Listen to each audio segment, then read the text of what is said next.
Story RH, le podcast RH qui ne vous raconte pas d'histoire. Bienvenue à toutes, bienvenue à tous. No, I'm not a writer. Okay. Dans cet épisode, nous allons vous parler du terreau le plus important du management et certainement aussi celui de la vie, la confiance.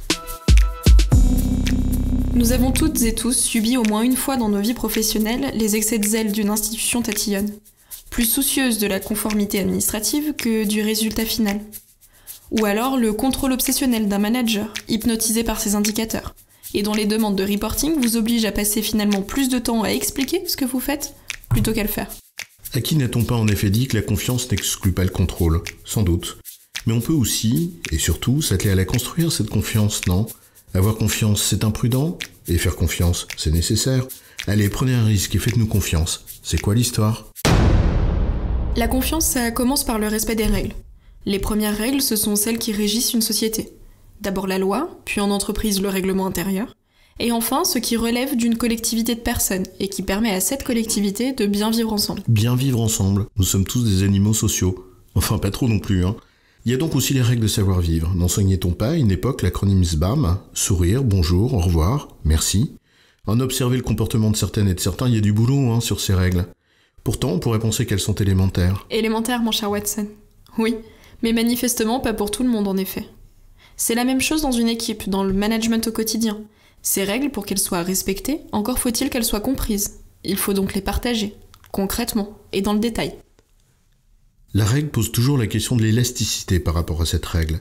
Si nous posons par exemple une règle de politesse, qui consiste simplement à arriver à l'heure à un rendez-vous, ça veut dire quoi à l'heure ? Bah, à l'heure. À l'heure, je te dis. C'est à l'heure pile, non ? Ou 5 minutes avant, parce que j'ai pris mes dispositions pour ne pas prendre le risque d'importuner mon interlocuteur. Ou alors, 5 minutes en retard. Pensant que finalement c'est pas si grave, et lui faisant implicitement sentir que mon temps est plus important que le sien. Et oui, une règle, il faut l'expliquer. Il ne suffit pas de donner un ordre. Le maréchal Lyotet disait « Quand les talons claquent, l'esprit se vide ». Il faut donc expliquer pour que chacun sache précisément la marge de manœuvre, l'élasticité de cette règle. Et c'est là où nous en arrivons à notre deuxième stade de la confiance, qu'il faut également construire, celui des valeurs. C'est vrai que les règles ne prévoient pas tout. Elles demandent donc à être appréciées au regard d'une situation. Et c'est bien là où les valeurs sont essentielles. Ce sont elles qui doivent nous guider dans cette marge de manœuvre. J'ai confiance en toi parce que je sais que dans une situation donnée, dans une situation où tu devras arbitrer, où tu devras prendre une marge, tu seras guidé par des valeurs que nous partageons. La règle et l'esprit de la règle. Oui, mais là encore, May, il ne suffit pas de dire que nos valeurs, c'est l'amour du travail bien fait ou, je sais pas, le sens du client. D'abord, il faut les partager, mais surtout, il faut que chacune et chacun comprenne ce que ça veut dire. Il faut donc expliquer, avec force de pédagogie, le sens qui les anime, et surtout donner des points de repère concrets. Par exemple, les comportements in and out. Ça veut dire quoi concrètement, pour prendre l'exemple du sens du client ? Est-ce qu'on peut traduire ça en situation professionnelle concrète, en comportements appropriés ? Le socle de la confiance, c'est donc les règles et les valeurs partagées. Les deux exigent formalisation et explication pour que chacun et chacune se les approprie et les traduise dans ses comportements personnels. Preuve en est que le management est en grande partie acte de pédagogie. Mais c'est un autre sujet. Règles et valeurs comme base de la confiance. Ça relève de ce qu'on pourrait appeler la bonne intention, mais l'intention ne suffit pas. Il faut aussi que j'ai confiance dans ta capacité à la mettre en œuvre, cette intention, et au service du bien commun. La capacité est affaire de compétence et de légitimité, c'est un autre sujet. Mais là, on introduit le troisième et dernier niveau de la confiance, celui du bien commun. J'ai confiance en toi, bien sûr, parce que je sais que tu respecteras les règles et leur esprit, parce que tu es animé de valeurs que nous partageons, mais je crois également qu'en toute situation, tu ne privilégieras pas ton intérêt personnel avant celui du bien commun. C'est comme dans une relation amoureuse, finalement, ou amicale, ou de toute nature entre des êtres humains.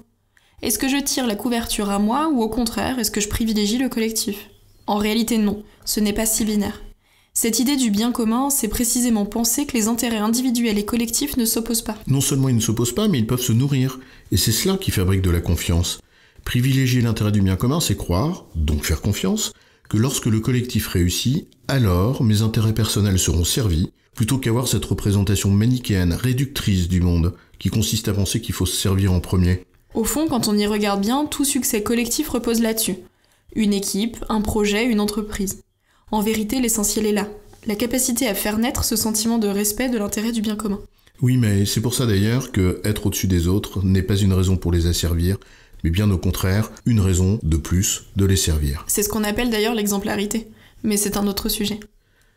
En résumé, la confiance est le ciment de nos relations dans un collectif. La confiance ne se décrète pas, mais se construit pas à pas et repose sur 3 socles. D'abord les règles, qu'il faut partager et expliquer, puis les valeurs, qu'il faut aussi partager et expliquer, et enfin, le respect du bien commun. J'ai bon, chef, tu vas me faire confiance ? Tu as bon, chef, et tu peux me faire confiance. Mais on va pas en faire toute une histoire.